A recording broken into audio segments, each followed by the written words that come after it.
libarikiwe, vifungo vikatike. Tunatangaza uweza wako na utukufu uwe juu yao popote walipo, katika nchi walioko, katika maisha wanaopitia, yote ni mikononi mwako. Tunasafiri ya kwamba uweza wako na ushindi uonekane, maana Bwana umetekeleza njia. Baba,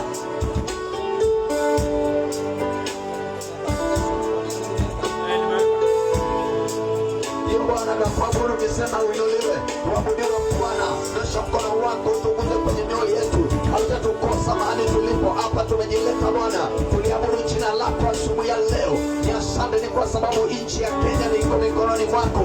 Wakati wa uumbaji, wakati Jehova, au watu wanaotanishwa na majina yako, watu wanaoamini, watu wanaokuinua, watu wanaokubariki, wanapojitenga na kukuabudu, wanapojitenga na kukuheshimu Jehova, unakuwa upande wa mfalme. Tunakuabudu kwa ajili ya ibada ya leo, wakati wanapojiandaa na kurejea kuja katika nyumba yako, kukutana na wao, walete tuunganike na wao, wanaharakisha nyayo zao. Kila roho ambao imewakamata ya kulemewa, kila roho ambayo imekamata ya kushindwa, ya udhaifu, tunaikemea.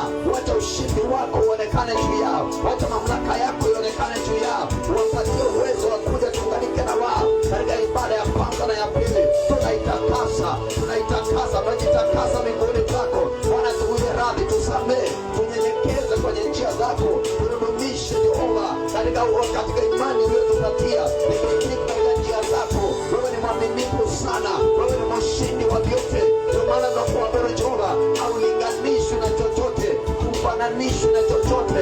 Wewe ni mwenye nguvu zote. Pokea sifa ni zako Jehova. Tunaunganika na maserafi na makerubi tukisema unastahili Bwana, unastahili sifa zetu Jehova, unastahili kuinuliwa. Ndio maana tunakuinua, unastahili kupewa sifa, na ndio maana tunakupa utukufu na sifa Bwana. Pokea ni zako, pokea utukufu ni wako, jina ni lako tunaliinua, maana hakuna mwingine kama wewe. Pokea sifa Jehova, pokea heshima na utukufu Bwana ni zako.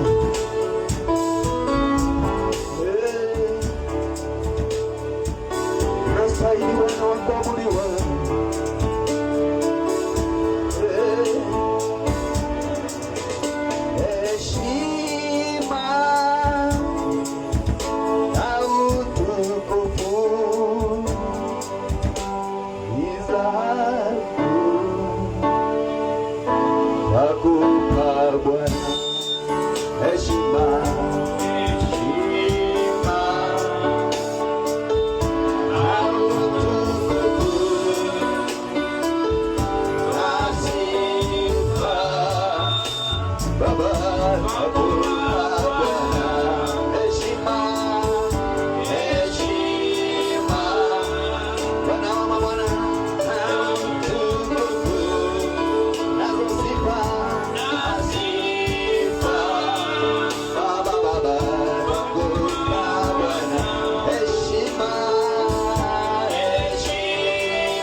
Bye.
receive our adoration and honor, for you deserve them, O God. Thank you, Father. Thank you because you are in us and you are with us in this service, and whatever we are going to do, any presentation, anything, any service that we are going to offer, it is led by you, Lord. I bless the viewers, I bless the followers, I bless the people who are in this audience, all the audience, the people who are in this auditorium, Lord. I praise and I pray for them that, Lord, you are going to meet their needs, you are going to bring them closer to you. Let them discover relationship, let them discover the way you love them. Let us discover how you love to walk with us and how you love us to be in holiness and walking in purification, Lord. We bless you in Jesus' mighty name. Amen and amen. Put your hands together for the Lord. Pigia Yesu makofi. Pigia Yesu makofi. Amen and amen. Unaweza salimia watu wawili watatu ambao wamebarikiwa. Pigia Yesu makofi kwa ajili ya mvua wa baraka.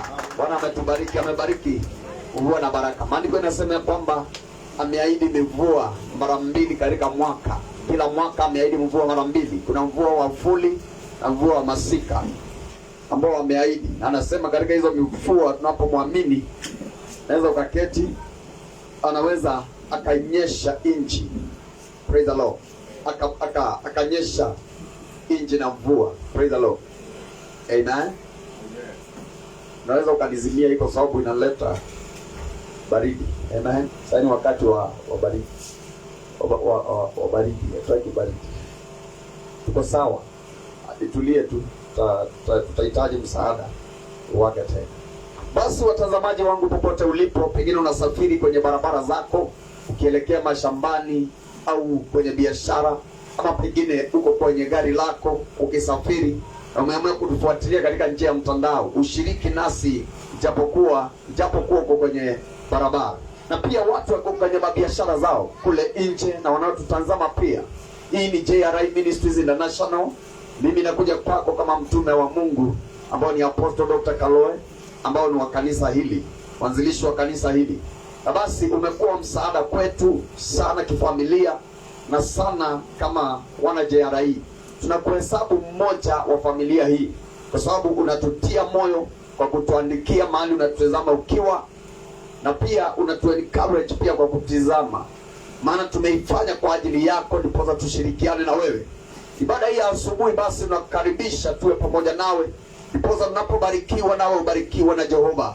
Maana Bwana anatafuta watu wa kubariki, ni wale ambao wametamani kumtafuta mahali alipo. Maandamo apatikanapo anasema nitafuteni nanyi mtanipata.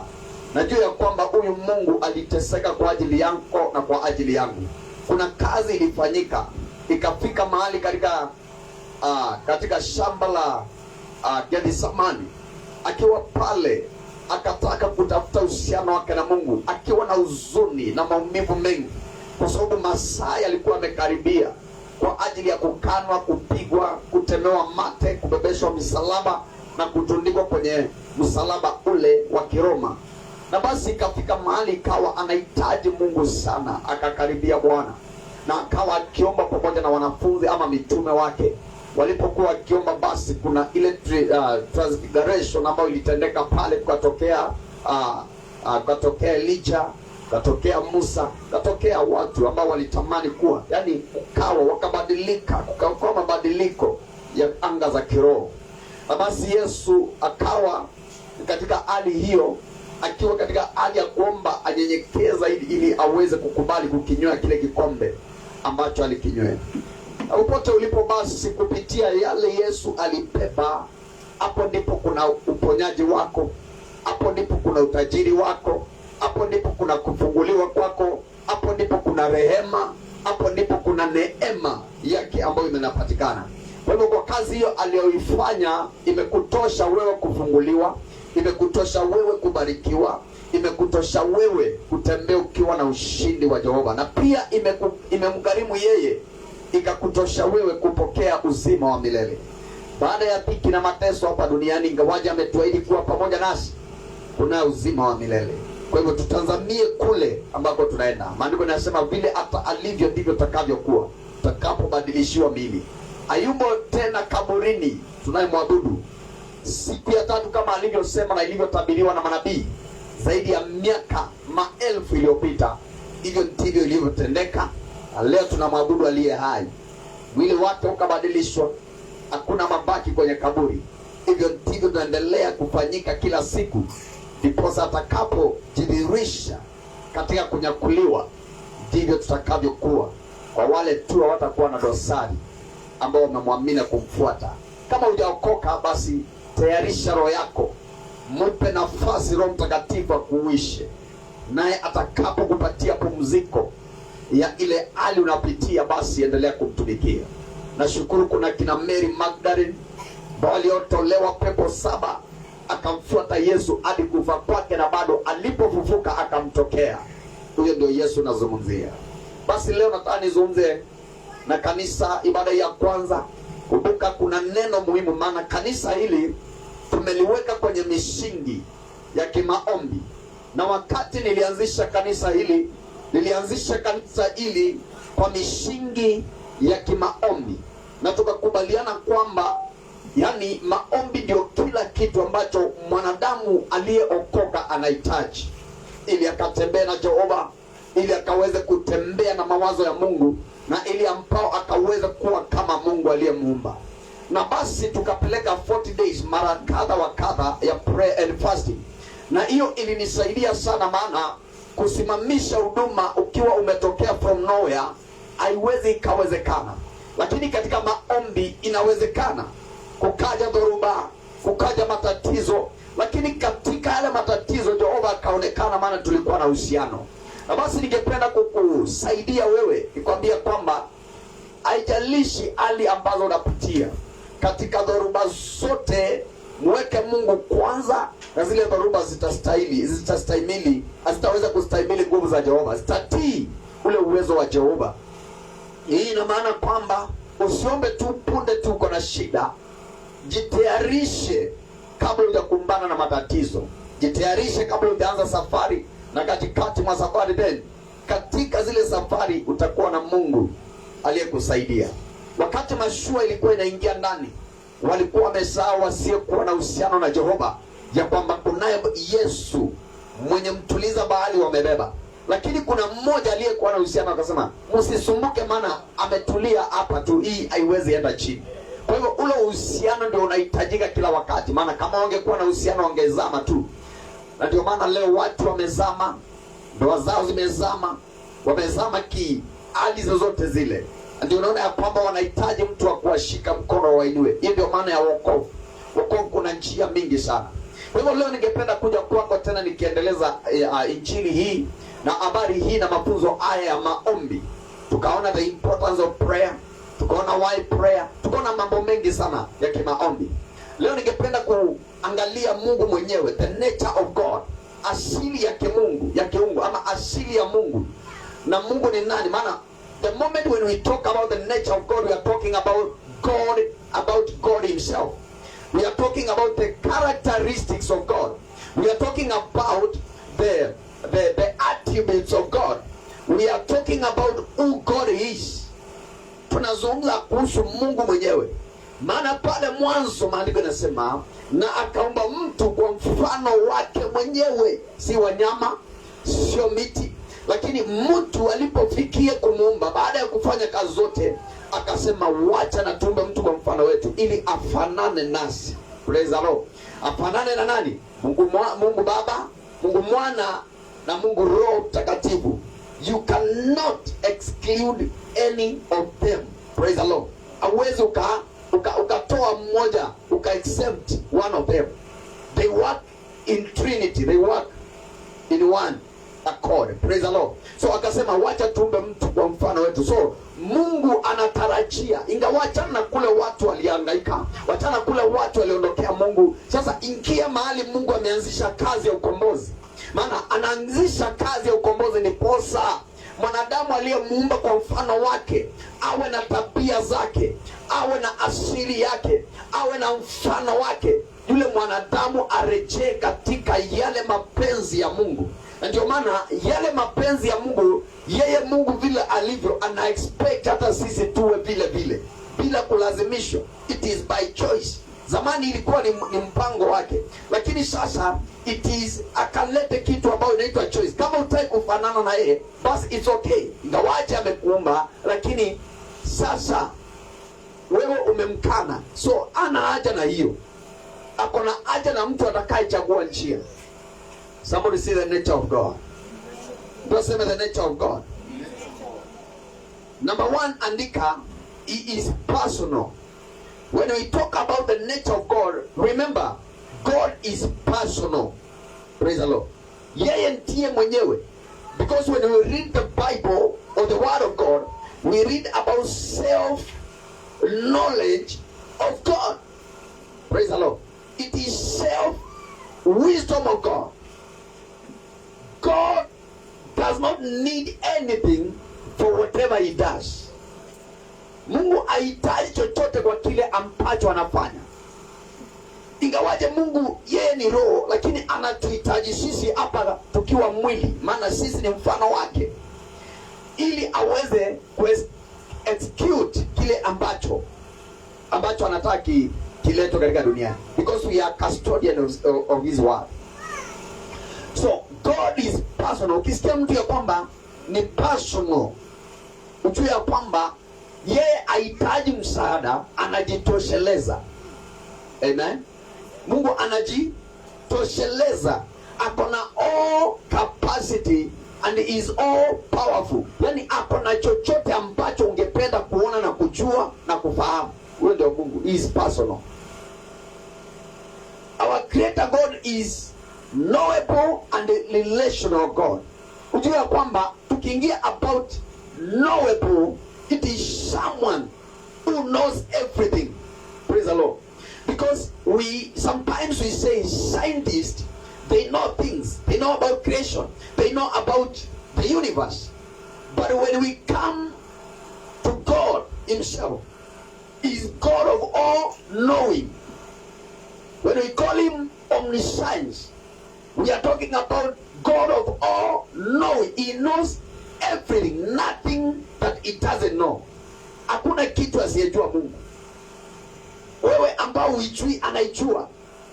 Praise the Lord. Hallelujah. Alafu ni Mungu wa mahusiano. Ingawaje anajua kila kitu, lakini bado ni Mungu wa mahusiano. Hallelujah. That's why akaanzisha ndoa, ili kuwe na uhusiano. That's why akaanzisha fellowship, ili yote ni mahusiano. Msije mkakana na kupinga na kupuuza kukutana pamoja na kumega mkate pamoja. Kwani anasema hivyo Yesu Kristo? Kwa sababu uhusiano ndio Mungu anahitaji zaidi. Na kama sio uhusiano, angemtoa mwanake wa pekee baada ya mwanadamu kutoka kwenye ule uhusiano, ili akaweze kurejesha ule uhusiano katika kusulubishwa. Praise the Lord. Hallelujah. So tunapozungumza about the nature of God, asili ya Mungu, lazima tujue Mungu ni nani na anatamani nini kutoka kwetu, ndipo tuweze kuhusiana na yeye. Praise the Lord. Wacha tuone attributes about God. The attributes about God. And we will see some scriptures. Open with me the book of 1 Corinthians chapter 10 verses 21 to 22. Wakorintho wa kwanza fungu cha 10 mstari wa 21. Praise the Lord.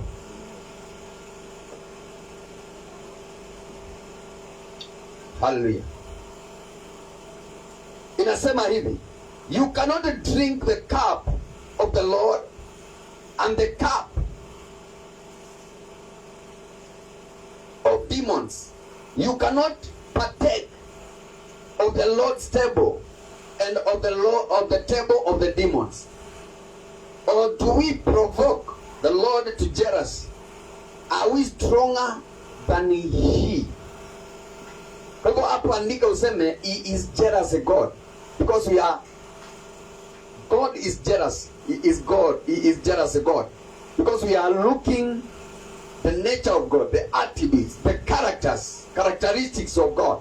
Tabia za Mungu ndio tunaangalia. So God is jealousy. Praise the Lord. Yeye ni Mungu mwenye wivu. Ukidili na Mungu juanga, yeye ni mwenye wivu. Na ndio maana hapo wa Korintho Paulo anawauliza, anasema amwezi mkanywe kikombe kimoja na meza ya mashetani na murudi mkunywe meza ya Bwana. Amwezi tena mkaketi kwenye meza moja na mashetani na murudi tena. Amwezi unganisha hizi njia mbili. Maana hii moja ni giza na ile nyingine ni mwangaza. So nuru na giza haziendanishani. Am I talking to somebody now? Praise the Lord. Yes. So ndio maana anasema ya kwamba hapa mkumbuke ya kwamba hauwezi ukamchochea Mungu, hauwezi ukamkufuru Mungu. Kumbuka ya kwamba Mungu ni Mungu mwenye wivu. Ni kumaanisha ya kwamba wewe si mwenye nguvu kumuliko. Swali linaulizwa hapo. Je, wewe ni mwenye nguvu kumuliko? Ya kwamba wewe unajua kumpita. Kama ni nguvu, yeye ana nguvu. Kama ni uwezo, yeye ako na uwezo. Kama ni kujua, yeye anajua. Kama ni ufahamu, anafahamu zaidi. Praise the Lord. Hallelujah. So hakuna, yani kando ya Mungu hakuna kitu kingine. Nyuma ya Mungu na mbele na kando yote hakuna kitu kingine. Ni Mungu peke yake. Praise the Lord. Hallelujah. So ukumbuke Mungu ni mwenye wivu. Inaposemekana hivi, ni kusemekana hauwezi shika njia mbili. Uwezi abudu mapepo, uwezi fanya usherati, uwezi ukawa na majini, uwezi ukaenda kwa waganga, uwezi ukatumainia miungu Mungu akiwa. Is either utumainia miungu miaka yako yote mpaka kufa kwako, ama utumainia Mungu wakati wako wote. Njia ni mbili, tafuteni moja. Hallelujah. Ndio maana wakati Musa alishuka aliwauliza, mtangangana kwa njia mbili mpaka lini? Kama ni Mungu abuduni Mungu, kama ni mabahari abudini mabahari. Akawajengea wakiwa na Haruni, akawajengea kamungu ambao kalikuwa ni kang'ombe. Walikuwa wametenga wanaabudu wakisema Musa amekawia. Na Musa alikuwa ameenda kuongea na Mungu kwenye milima. Mungu alikuwa anampatia mausia, alikuwa anampatia mpangilio. Wakasema amechelewa, mwanadamu anapenda kufanya vitu za haraka. Wakatengeneza kamungu, wakamlazimisha Haruni, wakamwambia tengeneza kamungu maana amechelewa yule ambao alikuwa anazungumza. Naye Musa aliposhuka akawauliza, mtakimbia kwa njia mbili mpaka lini? Akasema kama ni Mungu abudini Mungu. Praise the Lord. Hallelujah. Wale wako pande hii wakuje pande hii tuabudu Mungu. Wale wako pande ile inaweza kufanya hivyo ni kuwa na tabia za Mungu. Kuwa na tabia za Mungu ni kumpenda Mungu, kuwa na uhusiano na yeye na pia kufuatana na vile atakavyo. Praise the Lord. Wote waliobaki pande ile wa kuabudu ka Mungu, ka ng'ombe, na wale waliobaki pande hii ya Musa, maandiko yanasema wale walibaki pale, dunia ikapasuka, wote wakaingia wakamezwa. Au tunazungumza kuhusiana na Dathan and Korah. Praise the Lord. Nani alisoma habari hizo?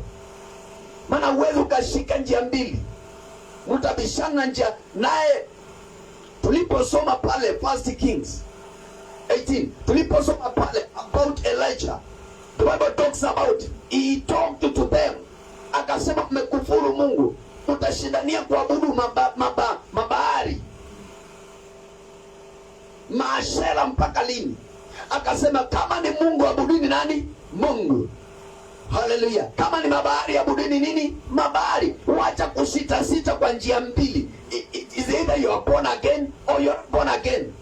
Just that. Is either you are dead or you are alive. Wewe sema niko alive na you are dead? No, you cannot go the two ways. Ndio maana anasema I'm jealous. Ambia mtu Mungu ni mwenye wivu. Na ukitaka kujua, sikia, ukitaka kujua Mungu na tuko na tabia za Mungu, ukitaka kujua, amen, angalia wivu ambao unakuanga na mwanaume. Ukiona ni kama watu wanaangalia mke wake. Unajua sangine tunajifanyanga atuone, lakini tunaangalia, tunaona huyu anatuangalia tukienda. Tunasikia wivu tu. Praise the Lord. Utaona mwanaume akisikia mwanamke akizungumzia mambo ya mtu mwingine sana, ni kama yeye azungumza kwa ubaya, unasikia ni kama anakwazika. Maana ni mwenye wivu, amechawa na wivu. Maana tumeumbwa hapa, mwanamke ako na wivu. sana na zaidi. Hataki usonge bwanake sana, maana hajui ni nini kitaka. Hata kama hakuna kitu iendelee, anakaa kitishika. Ndio unasikia hata ukiwa mhubiri, hauwezi ukaweza kanisa kama una mke. Hauwezi ukaweza kanisa kama una mume. Praise the Lord. Maana kazi ya mume, kama wewe ni mume na wewe ni mchungaji, kazi ya mke ni kuchunga mchungaji. Praise the Lord. Hallelujah. Na kumletea hatari zile zinatokea na kumake sure anamchunga kila mahali, maana au watu ni watu wanaonekana tu na macho yote. Yaani unajua kuna ile hali watu, unajua sijui kama ushaienda na train. Ungapo ameenda na train, wacha na ile asai. Tadora wapi wale watu wa zamani. Lakini wale wa zamani, wale wajuzi hawezi ongea. Mnaangaliana nanga hivi ama zile magari za zamani kabla matatu zikuje. Mnaangaliana na watu hivi. Kiti imewekwa hapa, imewekwa hapa. So mkienda safari ndefu unaanza kujiuliza, na huyu mtu nilimuona wapi? Na huyu mtu ni mazoea, mmezoeana kwa gari kwa sababu unamuona, sasa unaanza kuona kama ulikuwa unamuona kitambo. Praise the Lord. Hallelujah. Unanielewa? So ukitaka kujua tabia za Mungu, ni mwenye wivu. Kwa hivyo kama vile tuko na wivu juu ya mabibi zetu, tuko na wivu juu ya mabwana zetu, tuko na wivu juu ya ndoa zetu, ujue Mungu ni mwenye wivu zaidi. Hataki umuunganishe na mtu mwingine, hataki uabudu mwingine the same time ukimwabudu. He can be jealous, but he is jealous God, a jealous God. Amen. Hapo ndio maandiko inasema hivi. Number 2, Hebrews 3:16-17. Hebrews 3:16-17. We are talking about the nature of God because we are in the prayer sermon and teachings. Hebrews, Waebrania 3:16.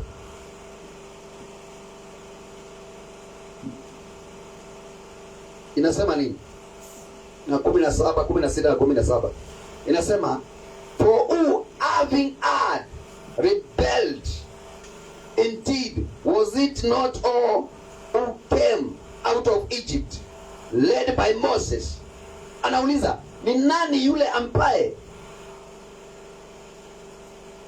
ambao hakusikia ya kwamba yule ambaye aliasi, basi ni wale ambaye walitoka katika nchi ya Misri wakiongozwa na Musa. Maandiko yanasema 17, now with whom was he angry? No. Namba 16 inasema hivi, haujawahi sikia kwa wale ambao waliasi ya kwamba ni wale ambao walitoka na Musa kule nchi ya Misri. 17 inasema, now with whom was he angry 40 years? Was it not with those who sinned, whose corpse fell in the wilderness? Hallelujah. Ya kwamba ujue ya kwamba wale watu waliasi katika nchi, waliasi baada ya kukombolewa na Jehova. Maana yeye anapokukomboa anatarajia kitu kutoka kwako. Anatarajia love, relationship, anatarajia utembee na yeye, anatarajia uzungumze kuhusu yeye, maana yeye ni mwenye wivu. Na sasa ujue ya kwamba yeye ukasirika, anaweza kasirika Mungu, lakini japokuwa yeye ni Mungu wa rehema, lakini anaweza kasirika. So maandiko hapo inazungumza ikisema ya kwamba kumbuka wale ambao ni yeye bado alikasirika wakati ule wana wa Israeli walizunguka kwenye nchi baada ya kutoka kwenye nchi ya Misri, wakazunguka katika jangwa miaka 40. Hebu sikia, huyo Mungu alikasirishwa na nini? Sababu alijua kwamba au watu wale nikiwafanya nini, ingawaja angewapeleka haraka. Inasemekana ukifanya research ni karibu mno, karibu sana. Lakini sasa kwa kukasirisha Mungu ikabidi ya kwamba waende miaka 40. So Mungu anaweza akakasirika. Ambia mtu, Mungu anaweza akakasirika. Na kumbuke alipokasirika akawaambia ya kwamba, kumbuka aliambia Musa, zungumza na mwamba. Baada walipolia wakasema ya kwamba tunahitaji maji safi ya kunywa. Mungu akamwambia zungumza na mwamba huu. Akazungumza, wakapata maji. Pale pengine Mungu akamwambia, alimwambia nini? Alimwambia piga. Ya kwanza alimwambia piga. Ya pili alimwambia zungumza. Lakini akatumia the former way. Akaipiga badala ya kuzungumza. Hakufuata instruction. Maana Mungu akikupatia instruction, anakupatia instruction akijua kwamba utafuata, wewe ni mtiifu. Hakufuata, akapiga. Naye akaambiwa kwamba wewe na kizazi kuanzia miaka 22 kwenda juu hamtawahi ona nchi ya Kanaani. Maandiko yanasema, ndio unasikia hapo anasemekana ya kwamba mifupa yao ikaanguka, ikaozea pale katika jangwa. Amen. Wakaanguka pale, wakaishia pale. Ni kumaanisha hawakuingia. Maana ukisoma hii inasema, and to whom did he swear that they would not enter his rest, but to those who did not obey. Hallelujah. Ya kwamba, na ukisoma ya 19 inazungumzia mambo ya kuru, the unbelief. Hallelujah. Yaani hawataingia. Unajua katika oppression naye Mungu anawaongoza, maana tabia zake ni watu waishi vizuri. Maana mawazo ninayekuwazia ni mambo makubwa, na kuwazia mambo ya ushindi. So Mungu tabia yake anatuwazia mambo makubwa na mambo ya ushindi tukiwa na uhusiano na yeye katika maombi. Haleluya. So anasema ya kwamba, maana katika kule kulemewa, kule kufinyiliwa katika nchi ya Misri, ni kumaanisha ya kwamba wanapelekwa katika nchi watajitawala. Nchi ya Kanaani ni kujitawala. Nchi ya Kanaani ni mahali watapumzika. Hakuna mtu wa kuwainukia. Akiwaambia fanyeni, anawaambia kwa utaratibu. Maana wanawaza kwa mawazo yao, wanafanya kulingana vile ambavyo wanaona ni njema katika maisha yao. Lakini anakuambia, ndio maana anaita nchi ya kupumzika. Kupumzikia hali na shida.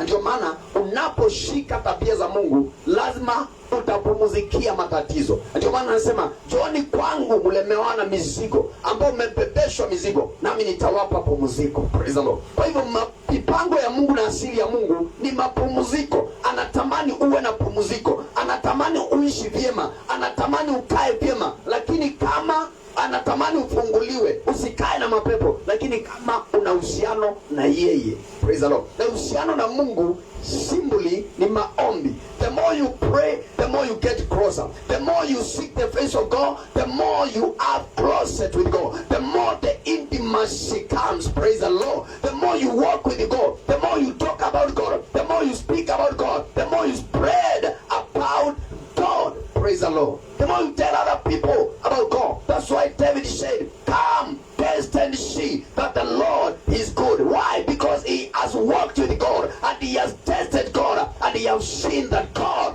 is good. Praise the Lord. Hallelujah. Nalifurahiwa nilipoambiwa twende katika nyumba ya Bwana. Leo hii wako wapi watu? Ni kwa kukosa kuomba, ni kwa kukosa kuona amani, ni kwa kukosa kuona tabia za Mungu. Ndio sababu ile kiu na njaa imewaondokea watu. Tuoni tuombe, watu hawakuji. Tufunge na tuombe, watu hawatii. Tuoni kanisani, watu wanatazama vipindi kwa nyumba zao. Watu wamefungua biashara zao kwa sababu hawana kumpenda Mungu ndani yao, kwa sababu walikosea njia ya kuomba, walipuuza njia ya kuomba, hawana tabia za Mungu, maana wamepinga kile walipewa kama silaha.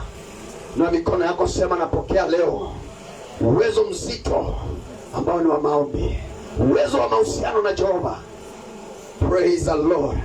Mungu akikasirika, hallelujah, praise the Lord. Akikasirika, ndio unaona Egypt kukaingia vyura ambao hazikuweza kusimamishwa. Ndio unaona maji yote ya mito ikawa na damu. Yaani kukabadilika, joto ikashuka. Mungu akikasirika, ndio unaona giza ikatokea mchana baada ya Yesu kusulubiwa, kuonyesha kwamba yeye ukasirika. Maana yeye ni mtu. Praise the Lord. Yeye ni Mungu na ni mtu. Maana ametumba kwa mfano wake. Ni kumaanisha kwamba mtu ukasirika. Na ukitaka kujua hata mtoto ukasirika hata kabla hajafunzwa kukasirika. Amen. Maana ako na asili hiyo. Praise the Lord. Ukimpuuza hata sikio unampuuza. Ako na asili za kuzaliwa nazo. Kuna zile vitu ambazo za homonism ambazo nazaliwa nazo katika mwili. Ziko. Praise the Lord. So unaweza ukafanya Mungu kuwa akasirika kwa kutomfuata, kwa kudanganya kwamba uko na yeye na uko na yeye, kwa kujifanya uovu, ukijifanya mbwa mwitu, lakini praise the Lord, mbwa mwitu unajifanya mbwa, unajifanya kondoo, lakini ndani yako mbwa mwitu, umejificha. An hypocrite person inaweza ikakukost. God is personal, anahitaji yani muunganike mkiwa wawili hivi. Ndio maana akaanzisha ndoa. Ndoa ni fellowship ambayo ilianzishwa na Mungu. Ndio maana mkazaa watoto. Hiyo ni kumaanisha baada ya Mungu kuanzisha, Mungu mwenyewe hai peke yake, Baba, Mwana, Roho, mpaka na Roho Mtakatifu. Na kutoka hapo kuna watu wengine amewahusisha ambao wanaitwa kanisa, wako katika fellowship. Maana Mungu kila wakati ni Mungu wa fellowship, mahusiano. Ingawaje is a personal God, self knowledge God, self character God, lakini ukumbuke kwamba his nature is a relational God. Praise the Lord. Is a relational God, and you cannot hide anything from him. Hauwezi kumficha chochote, because is a knowable God. Hallelujah. Praise the Lord. Yeah. So ukikasirisha Mungu ni hatari sana. Ndio unasikia Daudi anaulizwa, chagua njia tatu. Sikia, amekasirisha Mungu lakini Mungu bado amwachilii. Ana wingi wa rehema lakini anaona lazima huyu tuadhibu. Anamwambia chagua njia tatu. Nipige Israeli na njaa, ukimpie mbele za maadui zako. Ya tatu sio alimwambia ufanye nini? Ama uanguke mbele ya adui yako. Akamwambia ni heri sitachagua zote, nitachagua kuanguka mikononi mwako. Maana nikianguka mikononi mwako, ingawaje wewe ni wa kukasirika, lakini wewe ni mwingi wa rehema. Ukiniadhibu utanirekebisha, ukiniadhibu utanirejesha kwa njia, au utaniadhibu kwa kunimaliza. Utaniadhibu ukitafuta vile ambavyo nitafanyika vile utakavyo. Ukiniadhibu utakuwa unaleta suluhu katika maisha yangu ambao ulikuwa umenipangia katika maisha yangu. Kwa hivyo nitaanguka mikononi mwako, maana nikianguka kwa maadui watanimaliza, nikikimbilia wanadamu watanimaliza. Israeli kukiwa na njaa, watu wengi watateseka kwa ajili yangu. So Bwana, mimi peke yako, because I understand and I know you are a person of God, I will fail unto your able hands, because there I can find the rest. Ingawaje utaniadhibu, lakini pale nitapata pumziko. Praise the Lord. Pigia Yesu makofi. He is a patient God. Hallelujah. He is a patient God. He is a patient. Siku kama unaandika, hebu tuangalie 2 Peter 3:9. 2 Peter 3:9. Pastor, he is a patient God. He is a patient. Ni mvumilivu. Hallelujah. Ni Mungu wa kuvumilia. Ni mvumilivu. Ni 2 Peter 3:9. Hallelujah. Mvumilivu. Yeye ni wa kuvumilia. Unasikia mwimbaji anasema, nimwabudu nani mimi kama sio wewe? Nimwabudu nani mimi kama sio wewe? Hakuna mwingine wa kuabudu ila ni wewe, Jehova, ila ni wewe, Jehova. Is a patient God. Hallelujah. 3:9, the Bible says, the Lord is not slack concerning his promises. Hallelujah. Mungu si, yani yeye aendi polepole na aendi haraka, na yeye si muongo kwa ahadi zake. Praise the Lord. Hiyo ni kitu ya kwamba unaelezewa mapema ujue ya kwamba kama ameahidi Mungu atatenda. Hata kama itachukua muda, najua Bwana atatenda. Najua Bwana atatenda. Najua Bwana atatenda. Hata kama itachukua muda, najua Bwana atatenda. So he's not slack for his to his promises. Hallelujah. So inasema ya kwamba as some count slackness, but is long suffering towards us. Kumbuka, long suffering is a patient point. Hallelujah. Long suffering, it is a patient point. Hallelujah.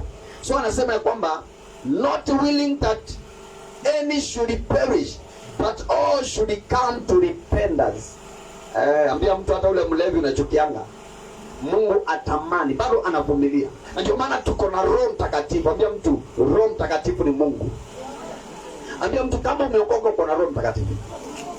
Ndio maana mtu asiyeokoka bado Mungu anamwangalia. Ndio maana Yesu alipokuja anakwenda kwa Kaaba, wanasema haya, ule mtu si mtakatifu maana amekwenda kwa yeye ni mvumilivu, ako na tunda ya uvumilivu.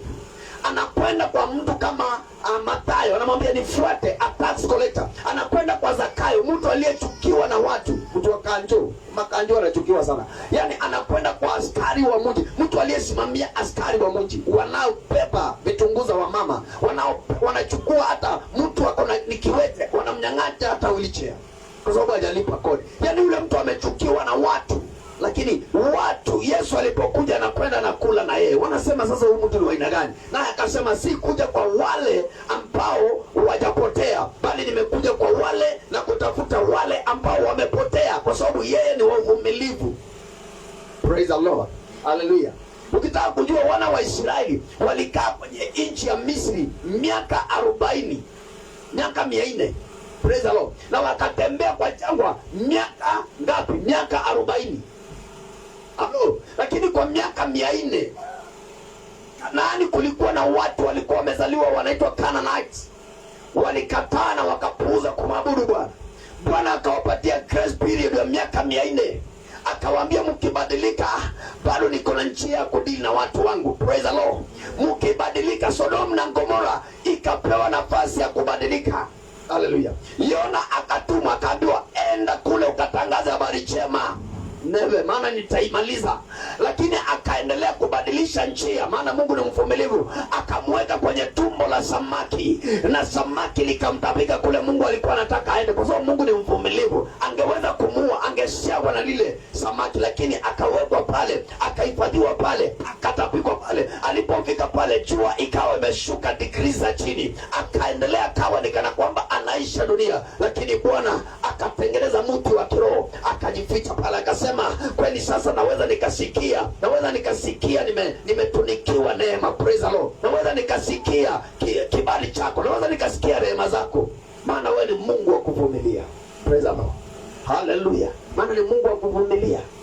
Alivumilia akiombwa na Ibrahimu. Kama kuna watu 50 akavumilia, watu 40 akavumilia, mpaka mtu mmoja akasema bado nitatenda, maana mimi ni Mungu. Praise the Lord. Mungu wa uvumilivu. Ni mambo mangapi tumefanya tukiwa wachungaji? Ni mambo mangapi umefanya ukiwa mwokovu, lakini Mungu amekuvumilia. Haleluya. Akuacha ukufie kule jangwani, akuacha ukufie katika dhambi zako, lakini kwa uvumilivu wake akakuponya, akakuokoa na akakubadilisha. Ndio maana leo vile tunaongea, anakufunza njia ya maombi ili uhusiano wako na yeye uendelee. Lazima uwe na tabia za kiungu, lazima uwe na tabia za Mungu, lazima wewe mwenyewe uwe na uhusiano na Jehova, ndiposa ukaweze kushinda ulimwengu wa shida. Maana Mungu ni mvumilivu. Alivumilia, akavumilia miaka 400 ilipoisha, akawaambia sasa vile niliahidia, maana hata nianzishe taifa nyingine, vile nilianzisha taifa nikawatoa hapa nikawapeleka Misri, sasa nawarudisha na nawapeleka kwenye Wakanaani, watu wanayeabudu miungu. Nitawafurusha pale katika hiyo nchi na nitawapatia nchi. Hiyo nchi si kuwapatia kwa sababu wanastahili, imejaa asali, imejaa maziwa, maana mimi ni Mungu wa upendo. Ijalishi wamenichukia, ijalishi wameweka madhabahu za kishetani pale, lakini sasa juu wamekataa kusikia, maana kuna grace period. Mimi nitavumilia mpaka grace period ikiisha, basi nitawatoa pale. Ndio akaleta Wakanaani pale, akaleta Waisraeli pale, akawapatia nchi ya Wakanaani na akawabariki ile nchi. Praise the Lord. Na wale mataifa ilikuwa pale ikakuwa kongada, ikapelekwa katika mataifa mengine, na basi wakakuwa watu waliobarikiwa na Jehova. Hallelujah. Hata leo kuna grace period. Ambia mtu kuna grace period, because God is a patient God. Ukumbuke ya kwamba anasema jiwe likikuangukia litakusiaga, lakini ukiliangukia jiwe kuna uwezo wa kuponywa. Praise the Lord. Kumbuka bado anasema ya kwamba nimewapatia grace period. Kuna manabii kule, anamwambia tajiri, kuna manabii kule, kina Musa wako kule, kama mtawasikia hata nikifufua watu wa mwezi mkawasikia. Kuna grace period Bwana amepeana ya uvumilivu. Anavumilia, ametukanwa, watu wamemtumia vibaya, wahubiri wamemtumia vibaya, wamenyang'anya watu, wamedanganya watu, wamepotosha watu kwa njia ya msalaba, amevumilia. Waganga wanatumia Biblia, amevumilia. Wanalitukana jina lake, amevumilia. Mungu ni mvumilivu. Haleluya, haleluya. Na amevumilia mpaka siku yake itafika. Wakauliza, tuambie kuja kwako utakuwa namna gani? Akasema, wakati mtaona ishara kama hizi, mjue bado ni ishara, lakini siku ya kurudi kwangu. Mpaka Mathayo 24:14 mpaka 24:14, wakati habari hizi zitahubiriwa kwa mataifa yote, hapo ndipo mwisho utakapokuja. Praise the Lord. So anasema kuna grace period. Hallelujah. Grace period kama inakuhubiria. Ambia mtu okoka kama hujaokoka. Ambia mtu badilisha mienendo yako. Ambia mtu change if you can change. There is no other time. Change is now. If it is not now, it is now. Praise the Lord. Change. Ambia mtu change. Because God is patient. Anasubiri tu. Hata ile mambo ungependa Mungu akufanyie, anasubiri tu. Vumilia tu. Praise the Lord. Hallelujah. Na Mungu ni mvumilivu, lakini ujue avumilii bure, na avumilii kama ana mipango. Atavumilia, lakini kipindi cha kuvumilia kikiisha, basi itabidi kukumbane na ghadhabu yake. Haleluya. Haleluya. Ambia mtu vumilia katika ndoa, kwa sababu Mungu ni mvumilivu. Ambia vumilia katika hali zako, maana Mungu ni mvumilivu. Lakini ukumbuke, haufai kuvumilia tu bila malengo. Haleluya. Vumilia ukiwa na malengo. Kuna mahali unaweza ukavumilia kumbe unangoja kifo. Amen. Haleluya. So ukivumilia na malengo, hakuna hatari itakupata pale. Maana utavumilia ukiomba, na wakati unaomba Roho Mtakatifu naye atakushawishi kama uvumilivu ni wa kweli, na kama kuna mabadiliko yanakuja, akwambie ni sasa kuondoka. Praise the Lord. So ufai kuvumilia. Kuna watu wanavumilia ujinga. Lakini ukivumilia katika tabia za Mungu, ukivumilia katika maombi, unapitia kila kitu, kila uvumilivu katika maombi, then utaona ushindi katika maisha yako. Na kama haita work, hiyo marriage haita work, Roho Mtakatifu atakwambia you are in the wrong place. Praise the Lord.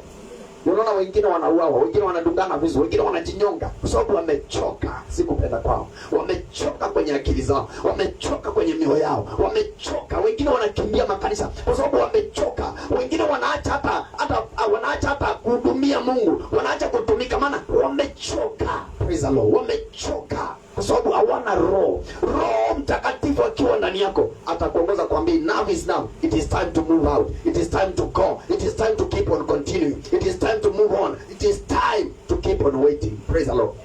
Usingoje mahali Roho Mtakatifu atakwambia ungoje. Ambia mtu hivyo. Usiwahi ngoja mahali Roho Mtakatifu atakwambia ungoje. Make sure umesikia kutoka kwa Roho Mtakatifu ungoje, maana Mungu ni mvumilivu. Lakini uvumilivu ukiisha, praise the Lord, Bwana akupe neema ya kuondoka. Halo, Bwana akupe neema ya kuondoka, maana Mungu ni mvumilivu. Lakini ukumbuke, kipindi cha uvumilivu kikiisha, lazima utaona repercussion, lazima utaona ushindi, either ushindi ama matatizo mbele. Hallelujah. Is a patient God. Unaona anasema ya kwamba sikieni neema inatangazwa, haitazidi ili watu endelee kutenda dhambi. Neema imeachiliwa, sikieni kuna neema. Ambia mtu neema iko. Sema neema iko. Neema ya ndio unaona nilisema baada ya spiritual alignment, baada ya instant salvation kuna continuous salvation. It is the process. It is what we are doing now. It is where we are now. It is the life we are living now. Hiyo process ya salvation, it means now we are tunafanyiwa alignment, tunatengenezwa, tunafanywa upya siku baada ya nyingine. So unaona repentance is accepted. Praise the Lord. Every day you are repenting every day. Unatubu kila siku. So unapotubu kila siku ni kumaanisha kwamba unatengenezwa, unajengwa bado. Praise the Lord. Hiyo ndio neema umepewa. Hiyo ndio patience umepewa. Uvumilie katika hizo hali. Maana unatazamia msalaba. Maana Yesu atakusaidia. Hallelujah. Am I talking to somebody now? If you're there, shout hallelujah. Remember, God disciplines. Yeye uadhibu. Amen. God, tunaangalia nature ya Mungu. Yeye uadhibu. Andika he disciplines. He disciplines. Hebrews 12. He disciplines. Hebrews 12:6.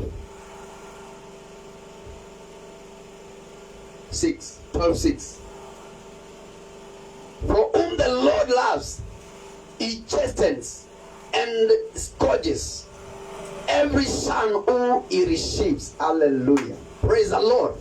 Yeyote Mungu anayempenda huwa anamwadhibu. Hallelujah. Lakini wewe ukiadhibiwa leo unasema ninaonewa. Hallelujah. Ukiitwa na disciplinary committee ya church, ukiambiwa hapo uende vizuri na ukiendelea hivi, sasa tutakutoa, hautakuwa kiongozi. Ukiendelea hivi hata tutakufukuza kwa kanisa, wanasema kwani Mungu ni wao. Praise the Lord. Kwani hao ndio wana roho peke yao. Praise the Lord. Wanauliza kwani hao kanisa ndio kanaenda mbinguni peke yao. Unaanza kutumia ile neno linasema mbinguni hakutakuwa JRE, mbinguni hakutakuwa Catholic, mbinguni kutakuwa wokovu. Praise the Lord. Lakini kama utatii wale uko nao, basi huwezi kutii Mungu. Praise the Lord. Kama utasikia sauti ya Roho Mtakatifu kwa disciplinary, basi huwezi. Ni mara ngapi kuna mchungaji mmoja siku moja nimwambianga kutoka leo, maana nimekuambia, nimezungumza na wewe, nimekuita na mke wako hujasikia, sasa utakuwa unakaa pale kama mshirika. Hiyo saa nyingine hakuja. Miezi 2-3 akafungua kanisa. Alienda akakaa, baadaye ndio akakuja akaniambia hapana, siwezi nikaendelea hivi. Akakuja hapa tukampigisha magoti hapa. Na mke wake nikamwambia, endeni mkabarikiwe. Praise the Lord. Hallelujah. Ndani mkafanya nini? Mkabarikiwe. Roho yangu ilimpenda, maana tulitoka mbali na yeye sana. Sana. Tukilalia kagondoro ka inji moja. Praise the Lord. Tukahubiri na yeye maeneo tofauti. Hallelujah. Lakini ukiwa sitakupendekeza kwa kutoka mbali. Lazima tuangalie utaratibu wa kiungu. Praise the Lord. Ili nikutengeneze. Asiye kuambia ukweli anakuchukia. Wacha nikwambie ukweli. Asiye kurekebisha, asiye kukemea, asi rafiki yako, si baba yako. Baba lazima atachukua kiboko.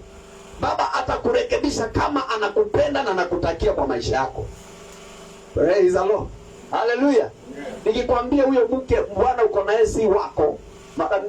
Nimeongea na watu hapa anakuja ananiambia tukifuatia muuliza na huyo umekuwa nasikianga bwana bibi nyumbani, namwambia wewe ni kifo katikati yao. Kutoka saa hii kutoka hapa enda pepa virango uende. Umuoni kanisani tena. Sasa nataka nimpake mafuta, nimdanganye. Mimi si wale wachungaji wa kudanganya watu. Hallelujah. Nitakwambia ukweli, wachana na bwana ya mwenyewe, maana utalia na siku zako za kilio zikija, utalia mpaka watoto wako watalia. Praise the Lord. Hallelujah. Nikwambia sikiza mzazi wako, msikize. Nikwambia wale nikwambie, ni vizuri kutii na usibishane na mambo ya kiroho. Usibishane na mambo ambayo yamewekwa na Mungu. Usiwahi bishana. Hallelujah. Praise the Lord. So kama kuna discipline, hata sisi wa Kristo walokole tunafaa kuwa na discipline. Kuna manguo hatutavaa, kuna vikao hatutaketi, kuna maeneo hatutaingia. Ni soda tu acha niingie nikunywe. Ama unipate kwa inange atinaangalia watu nasema atinaendelea kuombea ndani nione vile wanakaanga ndio niwaombee yangu. Hapana, utajipata umeanguka huko. Ngapo unajua kwa inange. Alijisikia roho amenituma. Leo ni roho mtaka vitu, roho mchafu.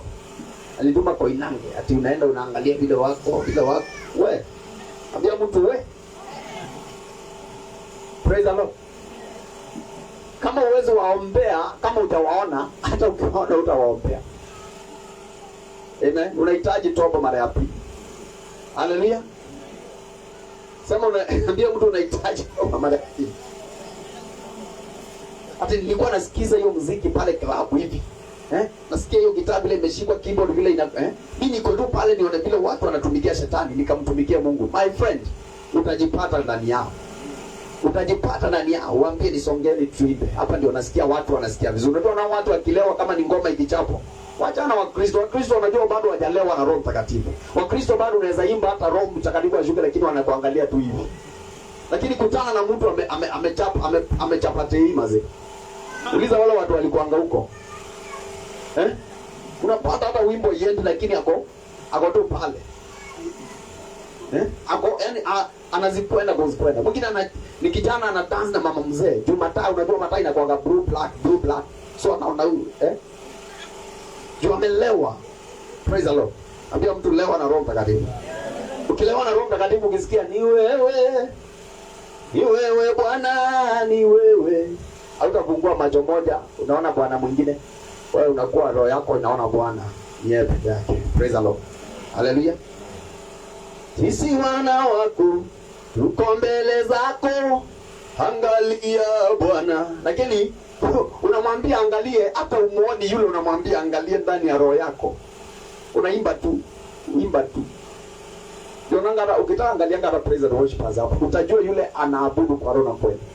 Ni wewe Bwana. Ni wewe. Amen.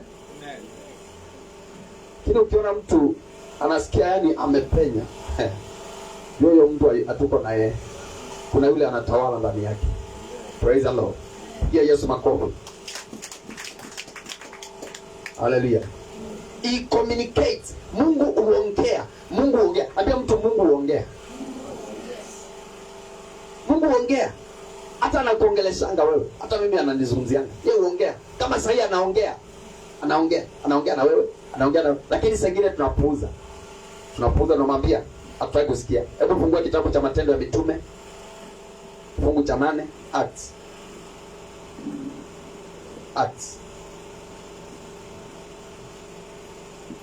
Acts 8. Yeye uongea. Kwa nataka mnisomee lakini najua wengine hawajakuja na Biblia. Acts 8 26 to 29. Anasema nini? Now an angel of the Lord spoke to Philip, saying, Arise and go towards the south, along the road which goes down from Jerusalem to Gaza. This is desert. So he rose and went, and behold, a man of Ethiopia, a eunuch of great authority, under Candace, the queen of the Ethiopians, who had the chance of all our treasury, and had come to Jerusalem to worship, was returning and sitting in his chariot. He was reading Isaiah the prophet. The Spirit of the Lord, the Spirit said to Philip, Go near and overtake his chariot. Praise the Lord. He speaks. Ukimsikiza, hata ukianzisha huduma, anaongea na wewe. Hata akikukataza kwambia usiende kule unaenda, anaongea na wewe. Hata ukiomba vitu, ukinyamaza, bado atakuongelesha kwa njia ya Roho Mtakatifu. Akwambie kile ulikuwa unaomba, hii hapana, pitia hapa, hii kazi hapana, hii vita utaweza, wachana nayo. Atakwambia hapa nitakuja siku fulani. Vumilia mpaka hapa, usiondoke si wakati wa kuondoka. Atakuongelesha kwambie ondoka, kupitia Roho Mtakatifu. Haleluya. Kupitia nani? Roho Mtakatifu, kupitia ndoto, kupitia maono, kupitia malaika bado wanashukanga. Mahali kama Saudi Arabia, ukasikia mtu akisema niliona Yesu Kristo. Mahali malaika watashindwa kwenda, yeye mwenyewe atatokea. Praise the Lord. Mahali ambapo sasa tuko na uhuru wa kuabudu, utahitaji kuona Yesu, utahitaji kumsikia tukihubiri. Amen. Singine atakuja kwa ndoto zako, atakuja kwa maono. Huyo ndio anazungumza, utasikia sauti nyingine ikikwambia. Praise the Lord. Hallelujah. Niruke nisiruke barabara, utasikia. Kuna kitu kingine ilikuwa ananiambia nisiruke, ndio nikaruka nikagongwa. Utasikia. Nilikuwa leo sina mood ya kutoka, lakini nikajilazimisha tu. Si kuomba, nikajilazimisha tu nikatoka. Maana kuna hiyo distinction, kuna hiyo conviction. Praise the Lord. Hallelujah. So it communicates. Mungu huongea. Ndio anasema nitaweka maneno ya kuongea kwako. Akanungunika Musa akasema mimi ni mtu wa kikukumiza. Akamwambia hapana. Akamwambia basi kama unataka kwenda na Aaron wacha akazungumze kwa niaba yako. Lakini anasema usitishwe na mambo yoyote kotini. Maana ukienda pale nitaweka maneno ambayo utakao zungumza. Mungu zungumza. Praise the Lord. Mungu zungumza. And the word of the Lord came to Elijah. Praise the Lord. Mungu zungumza. Ndio maana nasema Mungu azungumze juu ya maisha yako. Mungu azungumze juu ya maisha yangu. Mungu azungumze. Aendelee kuzungumza katika matakwa na mahitaji ya maisha yako. Praise the Lord. Hallelujah. He can be grieved. Anaweza huzunishwa. Ephesians 4:30. Ephesians 4:30. Anaweza huzunishwa. Kumbuka unaweza ukamhuzunisha Mungu. Unaweza ukahuzunisha Roho Mtakatifu. Ephesians 4:30 inasema nini?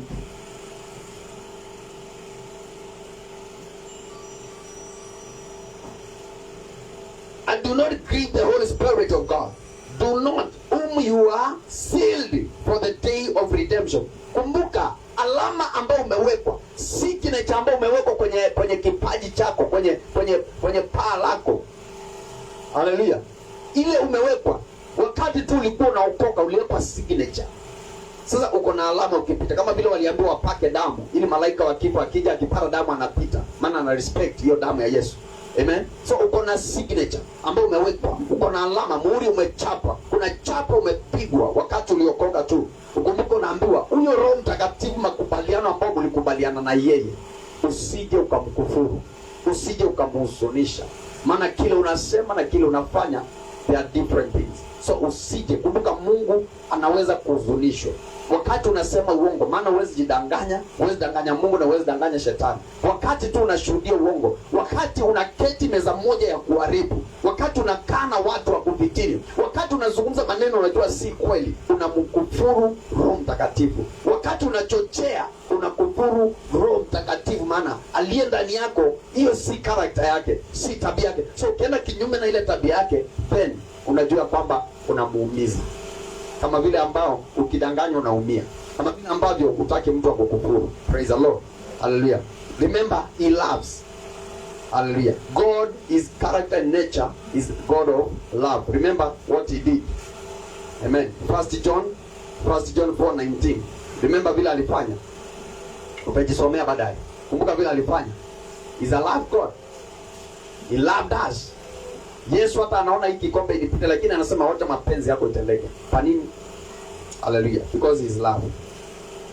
1 John 4:19. He desires to relate to us in a personal way. Prayer is the practice that allows that to happen. If you want to relate with God in a personal, ambia mtu, juana na Mungu, shiriki na Mungu kivyako, kwa ubinafsi. Haleluya. Na hiyo itafanyika aje? Mara nyingi unaona ya kwamba wakati anamwendea mtumishi yule, anamwendea Hezekia, alikuwa ni mfalme Hezekia. Amen. Anamwambia, umeambiwa hivi na Bwana, tayarisha nyumba yako maana unaondoka. Huyo Mungu ni mzuri. Yaani anaonyesha huyu jamaa, inakaa uhusiano wake ni mzuri. Yaani anamuonyesha mpaka ni wakati wa kuondoka. Anampea nafasi, anamwambia tayarisha nyumba yako maana unaondoka. Sio Mungu anitokeange tu, ananiambia mambo ya kesho. Praise the Lord. Hallelujah. Anamwambia tayarisha, panga, aita bibi na watoto, pangisha biashara zako, eleza watu wako, waambie mimi ninaondoka. Praise the Lord. Lakini akaona hata nikiondoka kuna vitu bado sikuwa nimepanga, sikuwa nimeandika wili vizuri. Akarudi, akasikiza nabii, akamwambia acha kierere nabii. Akamwambia hata si wewe unazungumza na Mungu, acha wewe Mungu anizungumzie. Hapana. Alisikiza na akatii, na akamwambia nimesikia, nitatayarisha. Lakini alipoondoka ni kama alikuwa anauliza ataondoka lini. Maandiko yanasema akaugeukia ukuta. Personal relationship, personal fellowship. Praise the Lord. Akaugeukia ukuta, akamwambia unajua. Sema Bwana unajua. Sema Bwana unajua. Ni kitu gani ambacho unaweza ukamkumbusha Bwana ukamwambia ukiniongeza tu muda mchache ili tumalizane, naweza nikafurahia na Bwana akusikie. Maana maombi mingi tunaomba Bwana asikilize, ni kelele mbele zake. Lakini maombi ambayo anasikia huwa anajibu. Praise the Lord. Maombi huwa anajibu, huwa kuna uhusiano mwema. Akamwambia na juu ya hiyo hatujui waliongeaje, nimekuongeza miaka 10 na president 1.5. Praise the Lord. Kama ongeza miaka ngapi? Miura 3 ya president. Amen. Kama ongeza miaka 15. Na miaka 15 mazizi wa mchezo. Uko na miaka ngapi bro? Ongeza 15. Hauko mazee, ni neema. Uko na ngapi wewe? Madam, sema ile yako miaka. Wewe tu hata usiniambie. Sasa hii ongeza 15. Unasikia tukimba happy birthday to you. Kata keki sio chapati. Unafurahia. Umezeeka. Kuzeeka. Tunakwambia umezeeka. Praise the Lord. Tunakuambia nyimbo za kuzeeka. Hallelujah. Ni kuzeeka. Ni kweli umeona? Naona umeshtuka. Ni kuzeeka. Ongeza ile miaka yako 15. Amen. Hallelujah. Hallelujah. Number 2, patia saa hapo. Number 2, he is spirit. The nature of God. Remember, God is personal, God is spirit. Hallelujah. God is, ambia mtu Mungu ni roho. Kwa hiyo Mungu hahitaji kuzuiwa na mlango. Hallelujah. Ako hapa. Ako kila mahali. Vile tunamwabudu, hebu niambie Mungu ndio ina gani? Sasa kila mtu anamwambia, mwingine anaomba, mwingine anaimba, mwingine anahubiri, na bado huyo Mungu tu yote ameashika. Because he is spirit. Hallelujah. Ndio unaona shetani lazima ajilinganishe na roho ili aweze kukuataka. Maana anajua akishamalizana na masuala ya kiroho, amemalizana na masuala ya kimwili. Praise the Lord. Amemalizana na masuala ya ulimwengu tunaoishi. Akisha kukonga pale katika anga za mawingu, amemalizana nawe katika anga za ulimwengu tunaoishi. Na basi maombi ndio inakusaidia. Ukiwa na hiyo tabia ya Mungu ya kuomba, unakuwa na relationship na yeye. Kila wakati unamwambia ni wewe tu, unamwambia niko na wewe, unamwambia nifunze njia zako. Yaani uko na yeye, unamwambia nilinde. Unasoma promises zake, unamwambia, au mkumbushi maana asahau. Unamwambia tu na keep on telling him, then God will protect you. Hallelujah. Shetani akija anapata umejenga ukuta. Ambia mtu jenga ukuta. Nyumba isiye na ukuta. Hapa kule kwetu sasa hivi tumetoka, kuna gate na kuna vile kuna fence. Praise the Lord. So kama hakuna, utaona mtu amepita tu, akipita anabeba drum, akipita tu anachota maji, akipita tu, unanielewa? Maana hakuna nini? Hakuna ukuta. Praise the Lord. Lakini the moment umeweka ukuta, akianza kupanda trespass, watu wanaona, wana suspect. Hakuna, kama angekuwa mwenyewe hawezi akapanda gate. Praise the Lord. So wana blow whistle, wanasema kuna mwizi. Praise the Lord. Hallelujah. So jenga ukuta mahali shetani anaweza akakuatakia. Praise the Lord. It is through prayer. It is through spirit.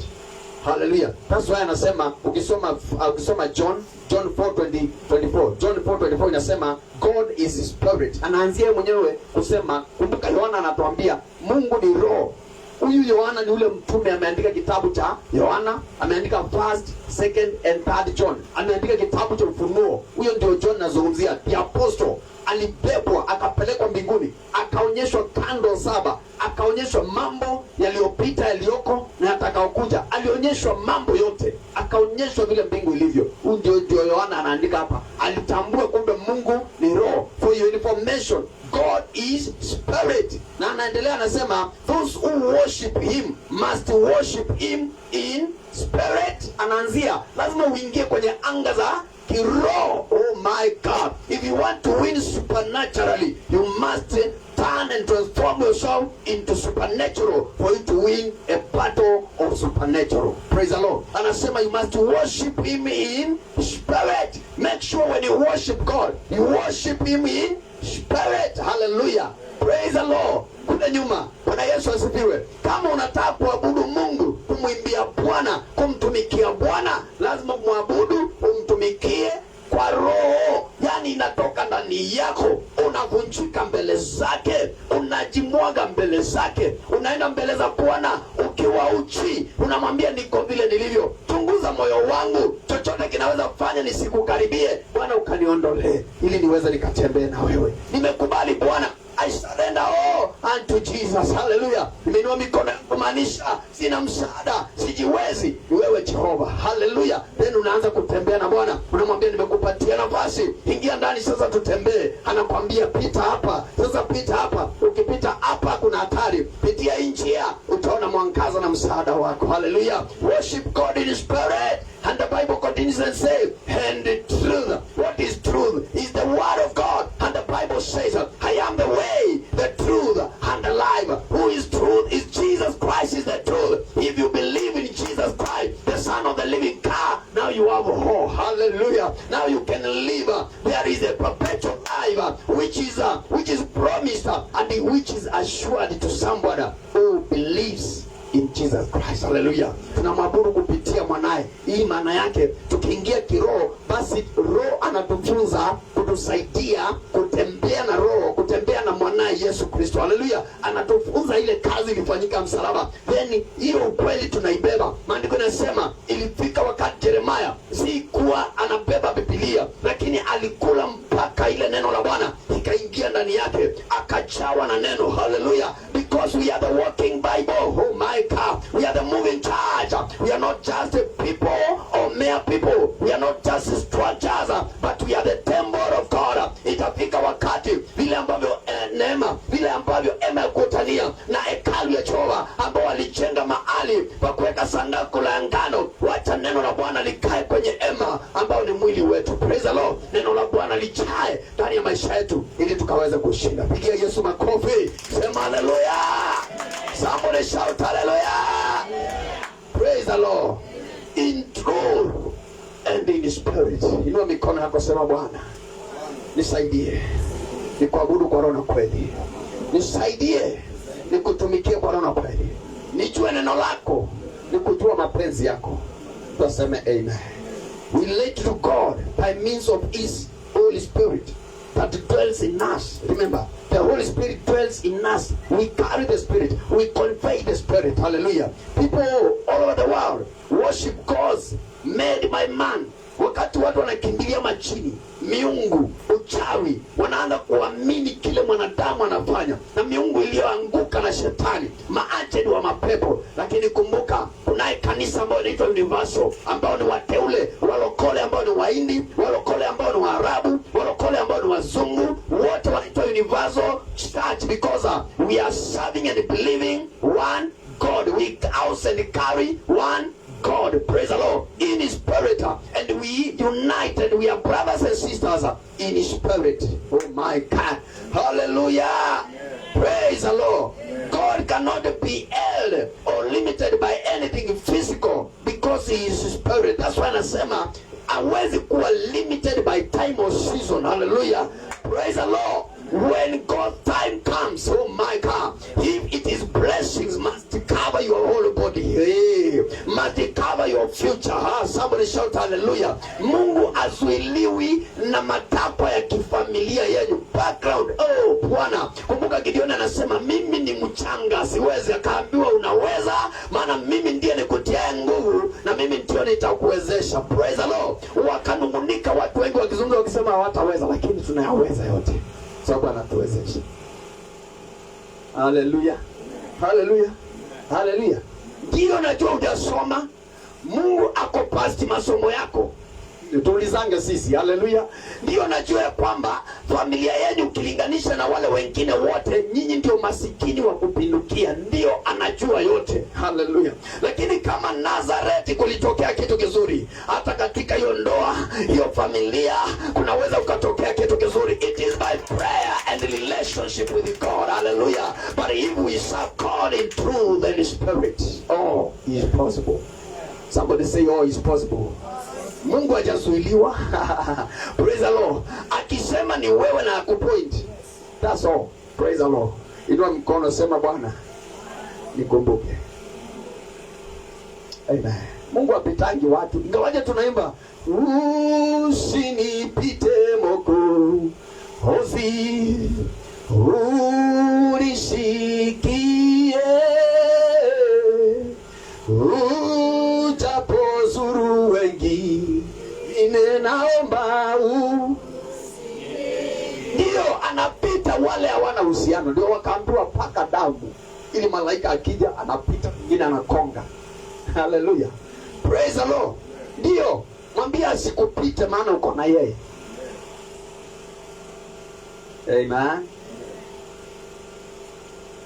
We are not to think of Him only at a particular building or in a legion service. In a legion service, we worship Him in our hearts because His Spirit lives in us. We must relate to Him by means of Spirit. Hallelujah.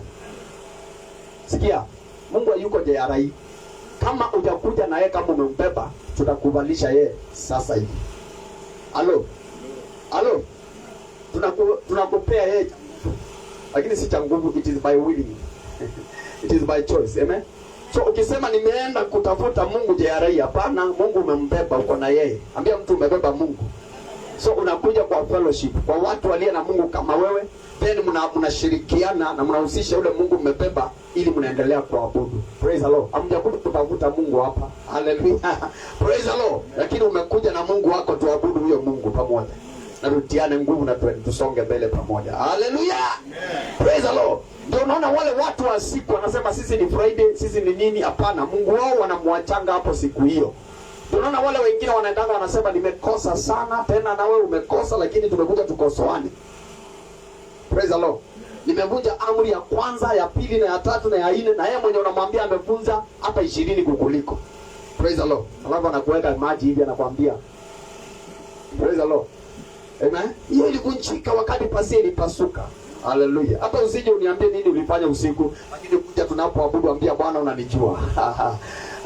Mwambie Bwana unanijua. Praise the Lord. Inua mikono yako mwambie tunanijua Jehova. Maneno ya kinywa changu wacha yatawaliwe na wewe Bwana. Wanijua vyema Bwana, wanijua vyema Bwana, wanijua vyema Bwana, niko mbele zako. Hallelujah. Praise the Lord. Ama sio hivyo? Amen. Number 3 ndio namalizia nayo, inasema he is present. Hii ni powerful. Ukisikia he is present ni kumaanisha hapo kila wakati. He is all the time, ever present. Amen. Hata kwa ajali hapo, hata kwa safari hapo, hata kwa hatari unaopitia hapo, kwa situation zako hapo. Na hapa ndio tunakujanga tunaanza kusema omni. Sema omni. Supanua kinywa chako, sema omni. Ndio maana tunasemanga omnipresent. God is present every time. Praise the Lord. He is everywhere. Tunasema omnipotent. God is all powerful. Yaani hakuna nguvu zingine, ni zake tu. Ukizungumzia mambo ya silaha, yeye ndio kila kitu. Omniscience ama omniscient. Ukisema hivyo, unajua yani yeye ni tabibu wa matibabu. Anajua past scientists. Praise the Lord. Exili hilo. Oh my God. Yani majina, muita majina yote ambayo unaweza ukamuita. Jehova Oshafet, Jehova Avinu, El Shaddai, Jehova Oshinedu, Jehova Nisi. Muita majina yote. Liala Leon, muita majina yote. Hallelujah. Na mkono wako sema he is God. I want to be like God. I want to live like God. I want to live like God. Inasema Galatians 2:20. I have been crucified with Christ. Praise the Lord. Sema nimesulubiwa na Yesu Kristo. Sasa kusulubiwa pale na Yesu Kristo ndio unaona wakati unabatizwa unaambiwa unakufa na unafufuka pamoja na Yesu Kristo. Unaitwa Yusufu aliyewacha koti kwa hatari, kwa sababu sasa amefufuliwa tena. Unanielewa? Amen. Yusufu aliyeacha koti kwa mke wa Potifa. Kwa nini? Kwa sababu Amen. Maana amesulubiwa pale. Nikwambia kubeba msalaba ndio kazi kubwa. Pale ndio kuna kile kitu tunaacha pale. John 19 tunaacha pale kila kitu. Praise the Lord. Yaani tumesulubiwa, already tumesulubiwa. Ya kale yote hata saulika, tumeanza mapya. Hallelujah. Kwani hujawahi jua mtu anapookoka amefanyika kiumbe kipya? Ya kale yote hayajulikani, na kama inajulikana yamefutiliwa mbali, na mapya ameanza, amefanyika kiumbe kipya. It is no longer I who live, but Christ who lives in. Christ who lives in. So mimi niishie, bali ni Kristo aishie ndani ya. Sasa kama anaishia ndani yako, kwa nini ulitukana yule mama? Amen. Kama anaishi ndani yako, kwa nini ulisengenya yule mchungaji? Kama anaishi ndani yako, kwa nini ulichangia maanguko ya rafiki yako? Kama anaishi ndani yako, kwa nini mlifanya yale mambo mlifanya kisiri? Kwa nini? Kama anaishi ndani yako. Kwa nini? Kama anaishi ndani yako. Hebu uliza mtu, Yesu anaishi ndani yako? Muulize, so muulize. Hey. Paulo akapata wakiabudu Mungu asiye kujua. Naye Danieli anasema wanaijua Mungu wao, Sasa amepata watu wanaabudu Mungu asiyejua, lakini alikuwa, this man was elite, this man was philosopher, this man was a lawyer. Praise the Lord. Mtu alikuwa yani amesoma akapita mahali wanasemanga nini, no school ahead. Yani alikuwa amesoma, so alipofika akapata wanaabudu Mungu asiyemjua, akamwambia Mungu huyu asiyejulika, the unknown God. Akajua sawa. Kwambia huyo Mungu ndio nimemwaletea sasa, msiyemjua ndio nimekuja niwahubirie. Haleluya. Na akaanza kuwafunza, wakajua kweli hawakuwa wanajua Mungu, wakapokea ile Mungu. Hakuwatukana.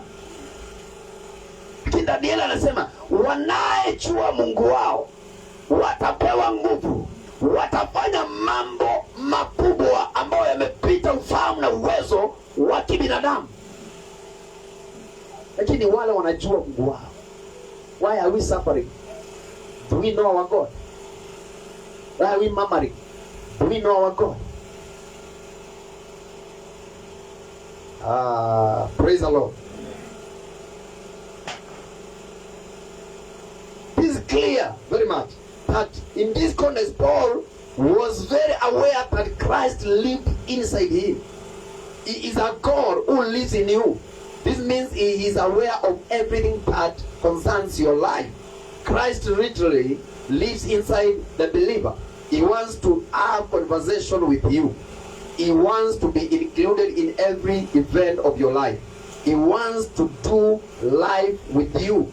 Often, however, followers of Christ find themselves trying to live in the power of their own flesh instead of living in the power of the Spirit. They find themselves to be guilty of prayerlessness. What does it mean to be guilty of prayerlessness? It is when you don't have right relationship with that God. Hallelujah. Praise the Lord. Sasa kuna pepo moja nataka tukemee saa hii. Hello. Ambao inakujanga katika anga ya ukuli wa maombi yako. Wakati unasema kesho mapema nitaomba, unasema masaa ikifika hii nitaomba, unasema nitaomba, lakini unajipata kwamba umelemewa. Unasema kwamba nimelemewa. Because Matthew 26 anasema kwamba my spirit, yani roho anataka lakini mwili unalemewa. Maana kuna vita kati ya mwili na roho. Amen.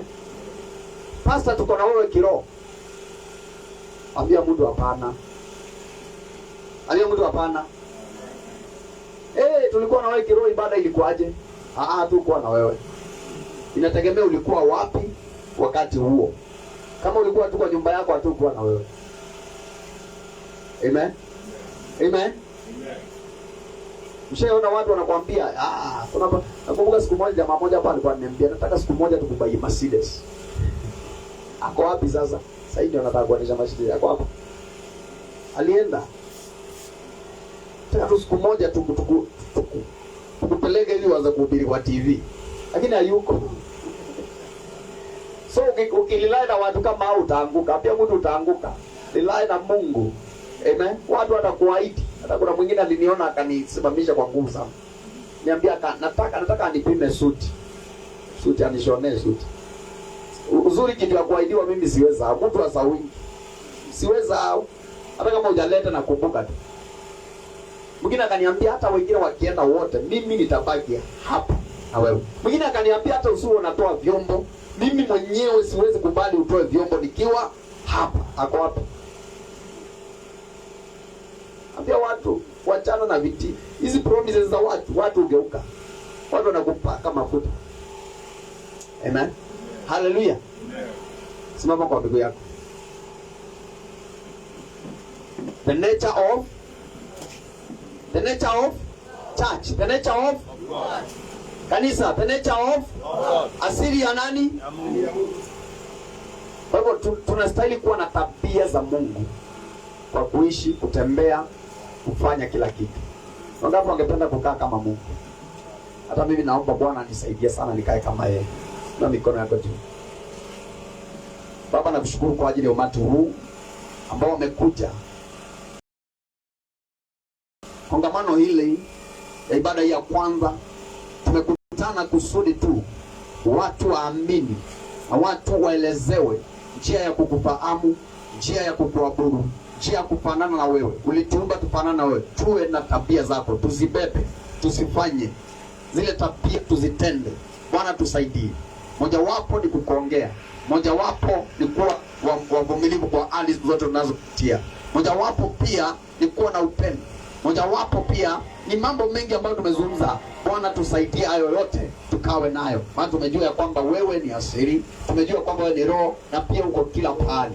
Maana unasema macho yako yako kila pahali, yanaangalia ubaya na uzuri. Bwana tusaidie watu hao katika njia za maombi na sala, watakapoomba wasikie. Yeyote atakuomba akiwa katika mahali popote alipo, Bwana msikie.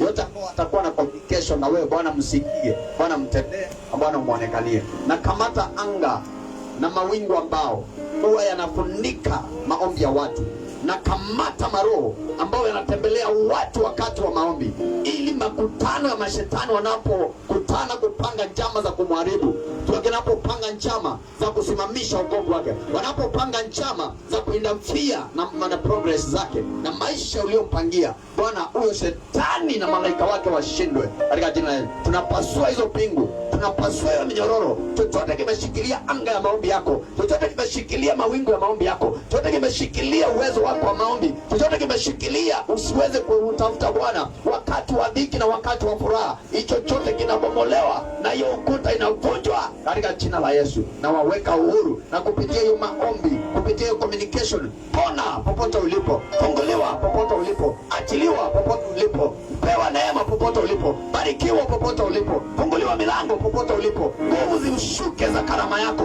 Bwana akupeleke mbele, Bwana akutetee, Bwana akupiganie, Bwana akushindanie, Bwana akuokoe tokana na madhara ya dunia hii, tokana na wachawi na wote ambao huenda kinyume chako katika jina la Yesu. Mipango yako itafaulu na itashindaniwa na Bwana katika jina la Baba na Mwana na Roho Mtakatifu. Tuseme naye pia Yesu makofi, wapi shangwe na vigelegele. Haya, tutoe sadaka ya kwanza. Bye bye. May God bless you. May God bless you.